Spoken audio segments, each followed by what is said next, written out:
I have a feeling you guys are going to love this one today.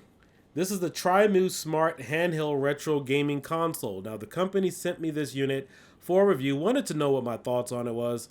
And you guys know I'm not the biggest retro gamer out there, even though I post a lot of retro gaming stuff, because a lot of these particular units were, well, pretty much kind of gimmicks. And that's why I don't buy a lot of these different handhelds and kind of show them off. Sometimes the emulation can be poor or crappy, but this unit actually surprised me so much. In fact, I thought about giving this away to a buddy of mine after the review, but I was like, no, you're not getting your hands on it. I'm keeping it for myself. Came included with a 128GB hard drive, complete with over 6,000 games. It has a 720p resolution on here. I believe this is the vintage gray model that they did send over. Came included with 1GB of RAM, has 8GB of emmc storage, complete with Wi-Fi access. Battery life lasts of over 5 hours or so, and spent the past few days just really enjoying this unit. And based upon the actual specs of the unit, now, in terms of specs, you guys may be wondering what exactly is powering this unit. This is powered by an Allwinner A133P 1.8 gigahertz processor combined with a GE 8300 GPU clocked at 660 megahertz. And this thing is pretty powerful, especially for the $60 price range. But without further ado, let's go ahead and get into it. You know what time it is.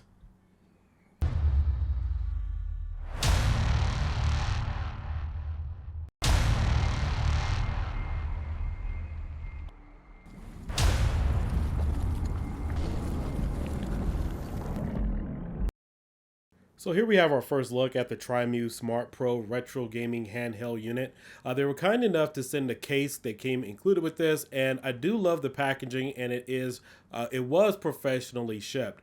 In fact, this looks like something you could go directly to your store and buy directly off of the shelf. And for me, this is really impressive because it says a lot about their brand and what it is they want to sell. Now, this handheld case is a hardcover case that fits the unit specifically. As you can see here, it has a little band inside to make sure it's not slipping and sliding all over the place. And you also have an additional storage container unit that will allow you to hold the USB-C cable. Included, you also get this nice little instruction manual that gives you the layout. If you're familiar with RetroArch and a lot of the other emulation bases that are out there in terms of using hotkeys, and you'll have no problem just kind of navigating all through this. Again, here we go. It's nicely packaged. You have a nice little screen protector that's going to protect it while they ship it to you. Got a nice little cardboard on the top, and you have a D-pad and some lighted joysticks here on the side. Here's the back of the unit, and I believe this is like the whitish, grayish unit they did send over to me for review. And it did take a little while for this to charge. However, it does maintain its charge and consistency over time. Now, what I did find out is the power adapter that came with this, or the USB-C cable, is kind of finicky. I have some rapid chargers that I use from my iPhone 14, and because those voltages are really high, didn't seem to really work too well with this particular unit. So I would suggest using one of your lowest voltages or power adapters to charge this, like something like a 1.2 volt, something just really low key base that doesn't really put out a lot of power. But aside from that, now as far as the unit itself, it's really comfortable to hold and very simplistic. In fact, it represents or resembles a lot of the other retro gaming consoles and controllers that are already out there on the market. As far as gaming controllers, you have, or your buttons, you have your L, your L2, R1, and R2 at the top, as well as a power button and your volume up and down buttons. And over here on the right, we have your 4 buttons. We have your Y, X, B, and A. That obviously is very simplistic. You guys know a lot of controllers already have that kind of layout. And then on the bottom right, you have your start and select, followed by a right joystick there on the right side, which is illuminated and changes colors. Now on the left, we also have your D-pad, which you could use for movement, and you have your left joystick as well as a direct menu button. On the bottom of the unit, you have a DC power jack in. Again, this is using a USB-C connector, and it has a microphone as well as where you would insert your 128 or 256 gigabyte SD card that they did supply for this review. I do believe that you can purchase them separately directly through the company. However, at this time, I don't remember what the cost of those particular units are. Now, as far as the OS, they're using something that was pretty unique. In fact, I've kind of fell in love with the OS that they were using, but come to find out, it was proprietary directly for this device only. They're using something called a CORSSMIX system, and honestly, I wouldn't mind having something like this day-to-day usage on one of my other devices. But again, I fell in love with it. It was really easy to navigate. You know, I spend a lot of time setting up RetroPie images and doing other stuff, but it was really nice just to be able to get into this, not have to troubleshoot something myself, but just seeing what else is really out there in the market. And I can tell you this has so much ease of use and flexibility with it. Again, this isn't going anywhere. I'm going to keep this in my personal collection to myself. Now, again, using this, you has about a 5-hour battery life. We have our joysticks here. They're illuminated, and I believe you can also set the LED lights to be one consistent color if need be. But this CORSSMIX OS system is fairly new. I haven't seen it anywhere else in the market, and I tried downloading it, but again, it is proprietary directly for this device. And I really love their structured menu layout. Now, you could download or actually look at the image. I won't have any of that here in the video, but if you are familiar with RetroPie, Batocera, and some of the other front ends that are out there, the file structure in terms of how to add games or remove games, media artwork is all very simplistic and very familiar. So let's go ahead and jump into the OS, which is also the front end, and see how many games that they actually get in here and include with the particular unit. We're going to count off how many systems are included on this directly with how many ROMs or games are included for each system. All right, we have 15 DC games, Dreamcast, 58 DOS games, 10 Nintendo DS, 5 Daphne games, Game Boy in color, we have 43 games. Regular Game Boy, we have 544. Game Boy Advance, we have 2,070. Game Boy Color, we have 278. Sega Game Gear, we have 37 games. It's kind of hard to read here. I think it's 35 games there. Gen X is a Sega 32X. We have approximately 16 games there. 740 Sega Genesis games. In television, 152, low-res NX 54, Lynx 84 games, MSX 263, 265 actually. Sega Master System, we have approximately 50 games. Mega Duck 25 games, N64 was surprising. I want to see how these run on here. It doesn't show how many games are on that, but maybe the category is just there. We have 4,230 NES games. Neo Geo Pocket, looks like we have 44. Neo Geo, we have 138. Neo Geo MVS, 299. 10 open board games. PC Engine, we have 25 games. PlayStation Portable, we have 10. PlayStation, we have 81 games. Pico, we have 1,209. Pokemini, you have 10 games here. Port, 89.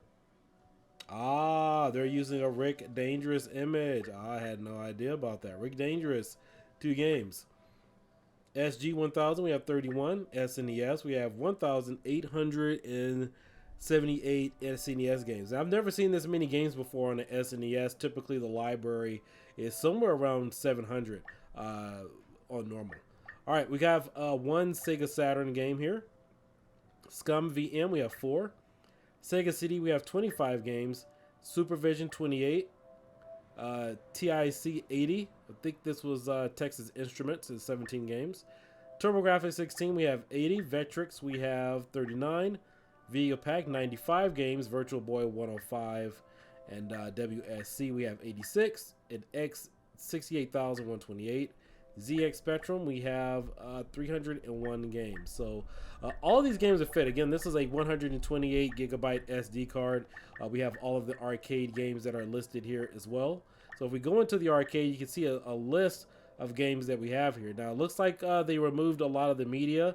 Typically, you would see a animated video over here, which is a splash video playing over here on the right, but it looks like we only have our artwork. We're going to take a quick look here. I want to see if they have some of the more demanding games, such as Killer Instinct or maybe NFL Blitz. I'm going to scroll really down here to the case section.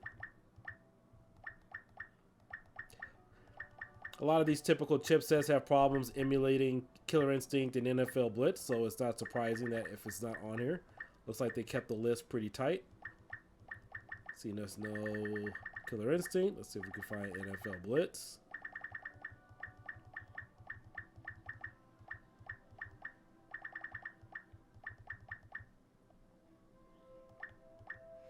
All right, I don't see NFL Blitz.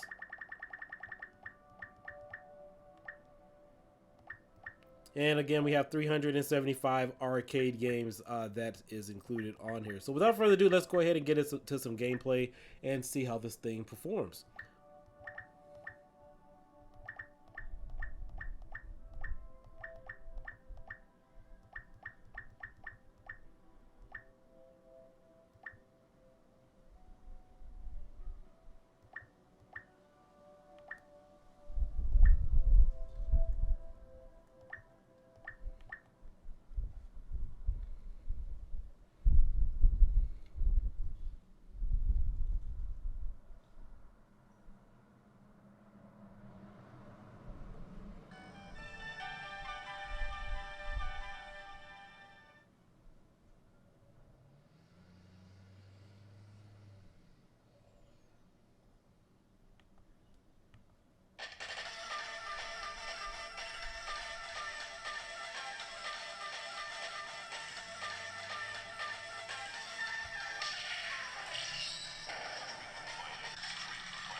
All right, I'm really curious to see how the Sega Saturn game runs.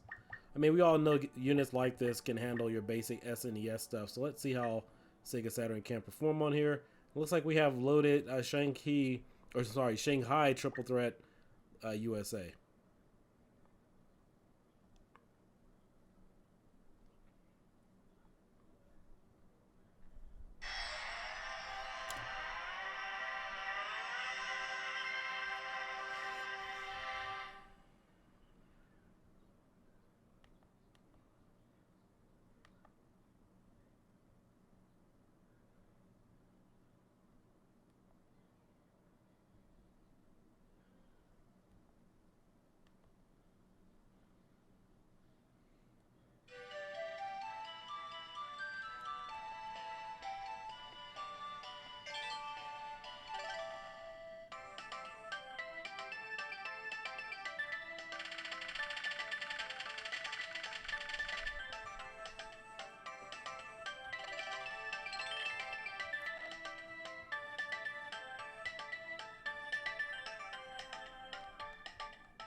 All right, so it appears this is one of those Mahong games that they put on here. So I really doubt that this game or unit would be able to run some higher advanced Sega Saturn emulation like your Virtual Cops and whatnot. Maybe I'll do another video review and maybe post it on another channel in regards to what the emulation performance can do in regards to this specifically. But yeah, I don't think it'll be able to run any of that. But you know, to add something like this, I would pretty much delete this kind of game, because unless you really love this. But as far as what they send, it's okay. But it does let us know that at least the emulator is compiled on this type of device.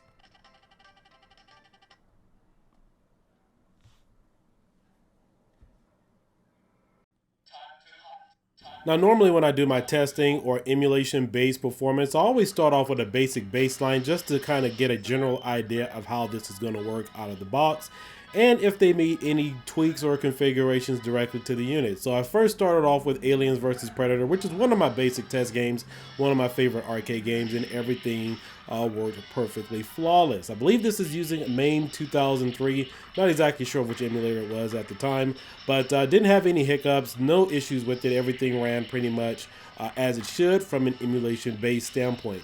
Now, I did have a few more problems with some of the different games. Obviously, all of those can be tweaked, as you guys know. Even Sega Dreamcast emulation will run fine even on something like a Raspberry Pi Zero 2W. But just out of the box, be expected to make some tweaks to the Sega Dreamcast emulator. Now, I'm not sure which emulator they were using, if it was using Rycast or Redream at that particular time, but just make sure that if you are buying something like that, not all of the games included in this were running at 100%. I would say that they were running at maybe 90 to about 95%, but nevertheless, I was still pretty cool with what they've accomplished for something like this, especially for $60-something. Typically for a $60 price range, you're not going to get everything included. For 128 gigabytes with something that is well within reach, that is this optimized. Moving over to some of the N64 emulation out of the box, I was pleasantly pleased and surprised, because right out of the box, this worked better than a lot of your Raspberry Pi 3 and Raspberry Pi 4 images that you could use either on Batocera or RetroPie. So they definitely get another check mark here for me in this regard. There were a few games that when I launched them, they kind of hicked up a little bit. I think the screen was kind of messed up, or that there was a messed up resolution. So I logged out, logged back in, and some of those games ran fine. I believe one of those games may have been Mario Kart 64 for the Nintendo 64 system. Here's another game I love to test. This is the Spider-Man, the arcade game. It's a 4-player game, one of the iconic classics of the time. And even though this one's really simple to kind of run even on a PC, or you wouldn't think that it needs a lot of optimizations, on this type of single board computer process, this game struggled to run on a lot of different emulator fronts if you use a Raspberry Pi 3 or maybe even a Raspberry Pi 4, depending upon the emulator that you're using. But here it is running perfectly fine, so this definitely meets the criteria of one of my tests. There are a number of different ROMs that I typically go through, especially within the arcade set. You know, you have your Killer Instinct, NFL Blitz, I think Mace is also another one, and then also Area 51 and Spider-Man the arcade game. So if you don't have the right ROM or actual right emulator running this, the game slows down. So I know it's really tricky. A lot of people may not be aware of that, but here on this CORSSMIX OS, which I really love, I'll get a little bit into that a little bit later, the game ran perfectly fine as emulation should. Next up, again, we have the Super Mario N64, running smoothly, no hiccups, no adjustments needed. Ran perfectly fine right out of the box. And again, in comparison to how this really looks with, like, say, your Raspberry Pi 4s, Raspberry Pi 3, the biggest difference is, one, the lightweight optimization of CORSSMIX OS, in addition to 600 megahertz of GPU. The Raspberry Pi units, they're a little bit lacking on that side in terms of GPU. We've always kind of known that. But as you can see here, we're getting some perfect gameplay. Next, we have God of War Ghost of Sparta on the PSP emulator. So this is one of the ones that's a little bit more challenging, more demanding. It'll give you a really truer test in terms of emulation and gameplay. Now, it wasn't 100% there, but again, everything that you guys are seeing in this video is 100% stock. I have not changed anything. So based upon the performance and results that you're currently seeing, there is a lot of room for improvement. But other than that, I think it ran at a fairly good rate at about somewhere around 85 to about 90% speed. It wasn't hiccupy or laggy like I've seen a lot of the other ones, but for the most part, it was pretty much there. So again, maybe around 95% with some slight adjustments, you could get some faster, much emulation out of this type of device for this particular game. Here's another look at the operating system here on the device. We're in apps right now. We're just going to kind of scroll over so you guys can kind of see everything that's in here. You have your screen scraper program, which you guys will be familiar with. This is very identical to what you would typically use on either Batacera, Recalbox, or RetroPie. You have screen recording option. You have your file manager. You can reboot from here. You also have your emu cleaner as well. This will kind of clean up your emulators. And then of course we have system tools. We're going to go into system tools. Takes a little second for it to load. You have your list of emulators. You can also adjust the settings here for your LED lights, which are here on the device. So once we go in here, you can either pick a default, ambient. You can also adjust your battery level, your CPU speed, and also look at your rainbow settings as well. I'm going to turn on rainbow mode. And let's go ahead and back out. You can also look at your temperature. I'm curious now, we're just going to take a look at your average temp. See if it pulls up. All right, I'm not sure if the script for that is not working or not. And you know, sometimes too, you guys got to be careful with some of these devices looking at your temperatures. A lot of times when an OS, not specifically about this one, but sometimes in the past, you can have an OS give you a false readout on the actual temperature. So if it's not programmed to actually read the indicators or true markers of the CPU, you could be looking at a temp and be getting a false reading. So that's just a heads up on that one. All right, you also have your network settings here. We're not connected to anything right now, but you can SSH directly into this. And you can see here that the default username and password is root and Tina, which is kind of ironic. That's pretty nice that they made it something basic or something that'll be really easy to remember. You have Telnet, and it also displays your local IP address on here as well. You have your theme. You can go in here and adjust any one of your themes. You could probably download some more of these. You also have your tools. You have your CPU max. I believe this is probably your overclock setting, but again, in order to get the best emulation possible on a lot of these different devices, remember, you do not have to overclock the chip. You can adjust some of your video resolution settings and several other things that would give you a better experience as opposed to overclocking. If you're just overclocking, it just wears out your chip a lot easier. And if you think you needed to overclock, then you probably should have went with a stronger chipset. We have our user interface here. I really like this this interface. The OS on here is really fluid. It's different. It allows you to see different sections of emulators in different categories all on one screen in multiple categories as opposed to just scrolling left to right. Let's go back. And then again, we have our emulators in here. We have your auto load state. This is where you can adjust. Let me turn on the volume a little bit. This is where you can adjust all of your settings for the emulator. You can adjust and go into RetroArch as well. You got your overlays if you want to turn them off or keep them on. We'll just go ahead and leave everything at default. Resume at boot. This is pretty cool. I love the fact that you can resume at boot. If you guys have an Xbox or PlayStation, and this will resume exactly where you left off. So it's like a quick enables feature. Now, typically, if you use a feature like this may use additional battery life, but this thing is pretty good at conserving power. You have your PlayStation analog detector, which is listed here. This is for your DualShock games. You also have Moonlight here. This allows you to stream your computer applications. This is the alternative for a lot of the other different chips that are out there. This is using an Allwinner chip. So if you guys are familiar with the Rock chip and also Allwinner, there's some difficulties right now trying to get Steam Link working. So the alternative to that is using Moonlight. So you do have that option there for your Steam Link compatibility. You have your media player. You got your boot logo. We'll take a quick look at RetroArch here. This is very reminiscent of what you guys would find on your typical front ends and other gaming interfaces. So everything pretty much looks the same here. Really easy to just kind of get in here. And also too, this is where you can go in and change the dip settings for your arcade ROMs. If you guys remember, a lot of the games, like let's say Aliens versus Predator, is typically by default a 2-player game. You have to go into your dip settings or RetroArch settings in order to make it 3 players. And then Captain America and the Avengers usually is defaulted to 2 players, but you can go in here to your dip settings in your RetroArch and also change the settings and make it a 4-player game as well. So let's go ahead and exit out. And to exit out on this device, all you have to do is hit select and start, which is typically what you would find on your other RetroPie and Batocera front ends. Is usually hotkey and X. However, on this one, it is start and select by default. If you guys have been around for the emulation scene for quite some time, you kind of get used to what some of the buttons should be. So if you've already been in the emulation and retro gaming scene for a while, and you're familiar with some of these basic interfaces, this is all just like riding a bike. It's just a little different, may look different, but for the most part, it's just reminiscent of what you've already had before.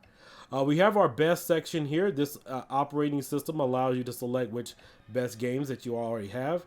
These are the ones that are already customized for you that they gave me on the 128 gigabyte SD card. You have your best demo collection. You have your Super Mario, Sonic Classic, Teenage Mutant Ninja Turtles, Zelda, and your best vertical shoot 'em ups. And once you go in here, again, there's no video snaps in here. We all have PNG files of artwork of the game, and that's really a good idea. So that way you could save space and it doesn't require a lot of usage. In fact, you guys would be really surprised on how much usage most of these, when you get these images, whether they're 128, 120, or 200, a lot of it's media.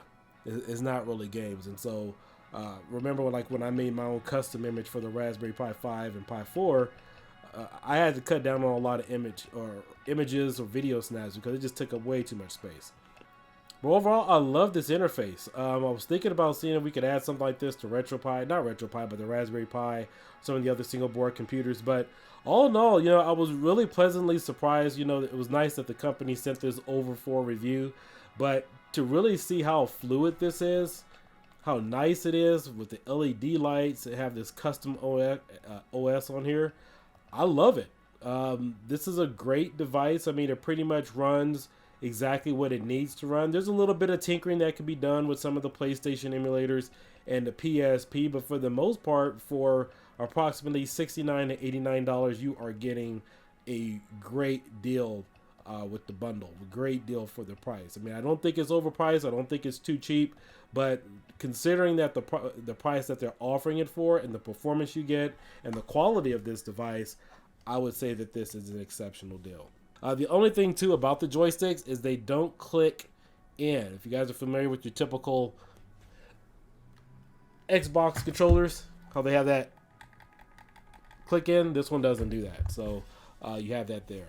On the top of the device, you also have your additional 4 buttons. You have your left and right buttons here, as well as these are your typical triggers, your left trigger and right trigger. And then we have our volume buttons here. This is a host port. I believe this is 2-player compatible if you can get it together with some friends.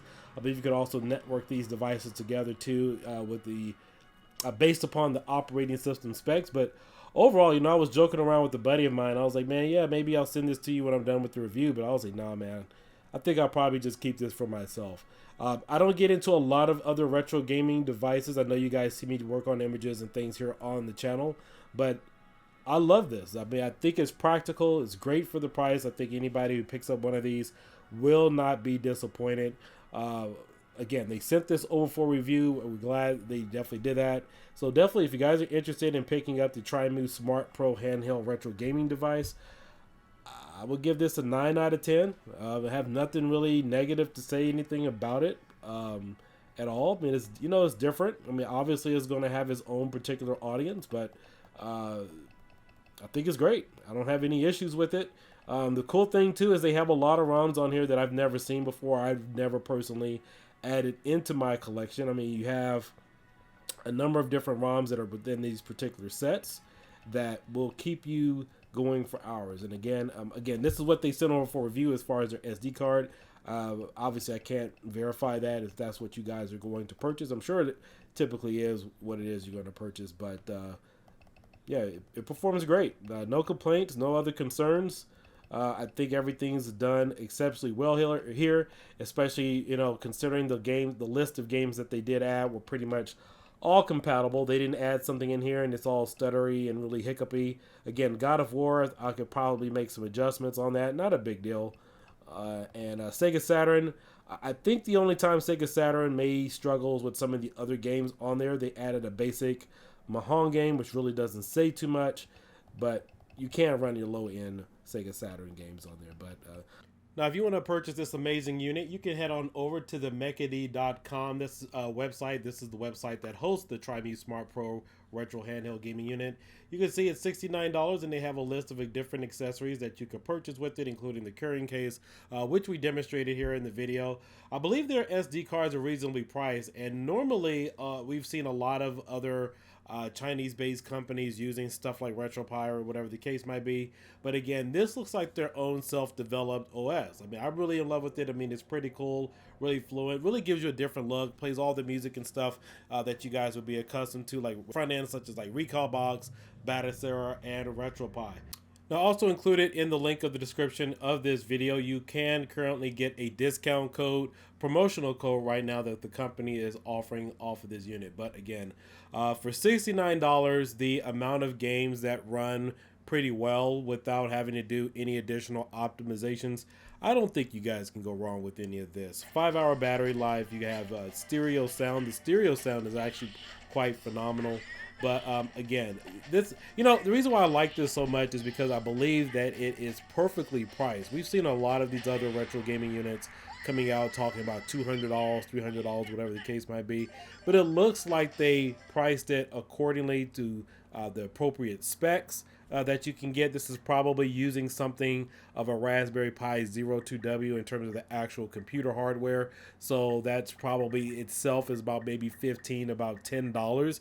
And again, you get your LCD screen, you got your controllers, your joysticks, the actual form factor. So I definitely believe that this is reasonably priced based upon where we are with technology, knowing what can actually run with this. But perhaps, again, I may do a follow-up review in regards to this particular unit, but I love it. I really don't have anything negative to say about it. The battery life is pretty good. I love the fact that it feels nice and comfortable in the hands, and again, I really appreciate them sending a review unit over so we can go ahead and check it out. So hopefully we'll do business with them in the future, but until next time, I hope you guys all consider liking and subscribing to this video and this channel. I will be back with more additional information and other tech tutorials as well. I'll catch you guys later. Peace out and have a great day. Bye-bye.